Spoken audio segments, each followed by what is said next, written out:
Hey, what's up guys, this is Shipra and this is my review of Gionee P7.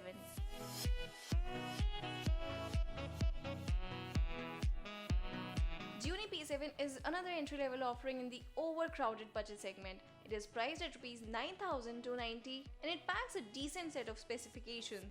But can it leave a mark in highly competitive budget category of smartphones? More importantly, is the Gionee P7 a worthy buying option? Let's find out in my review of Gionee P7. So let's start with build and design. It sports a glittery glass back, giving it a rather premium look and feel. It is well built and it feels really nice in the palm of your hand.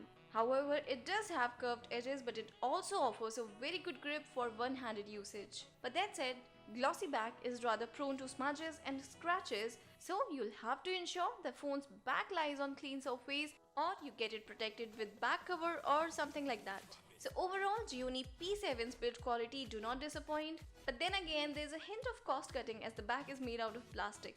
Now moving further, let's talk about display. It comes with 5-inch 720p IPS LCD display with soda lime protection.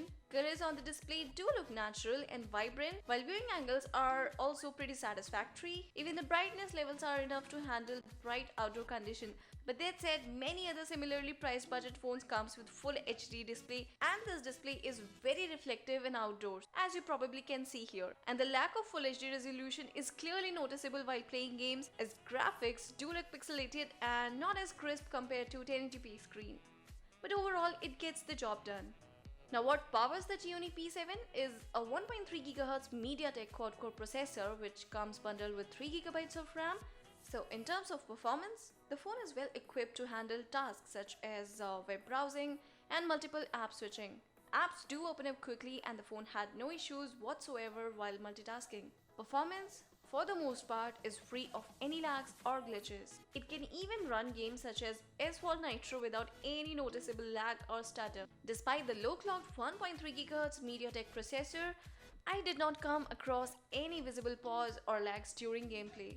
Now as far as storage goes, this smartphone comes with 16 GB of built-in storage, which can be further expanded up to 128 GB via microSD card slot. Besides, it also supports OTG, and other connectivity features on the smartphone includes 4G, 3G, VoLTE support, Wi-Fi, GPS is there, and Bluetooth 4.0. Also, it comes with dual SIM capabilities. Now what keeps it going is a 2300 mAh Li-ion battery, which is rated to run through an entire day on full charge.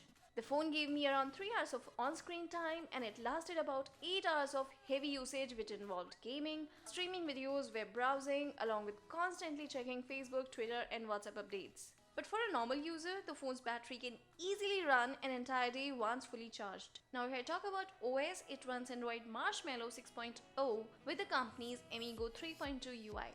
Just like any other Chinese Android smartphone, you get an iOS style layout with all the apps on home screen. It lacks the traditional app drawer and you have to swipe across the home screen to access all the applications. Swiping down from the top reveals the notification panel, while swiping up from the bottom shows the control center. Overall, the UI feels snappy and responsive, but it does lag in look and feel of classic Android interface. Now let's talk about the camera. It sports an 8 megapixel rear and 5 megapixel front-facing camera. Phone's primary camera can produce just about okay shots, though nothing impressive, and shots taken in well-lit conditions do look decent, but if you look closely, they appear a tad washed out. Saturation and contrast level aren't just up to the mark, as images taken are not crisp and sharp. That said, its 5 megapixel front-facing shooter captures good amount of detail, something that you won't mind sharing on Facebook or Instagram.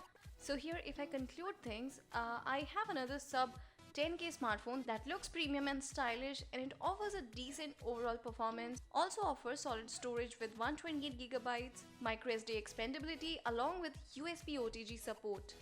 So what's wrong with the smartphone? Let me tell you.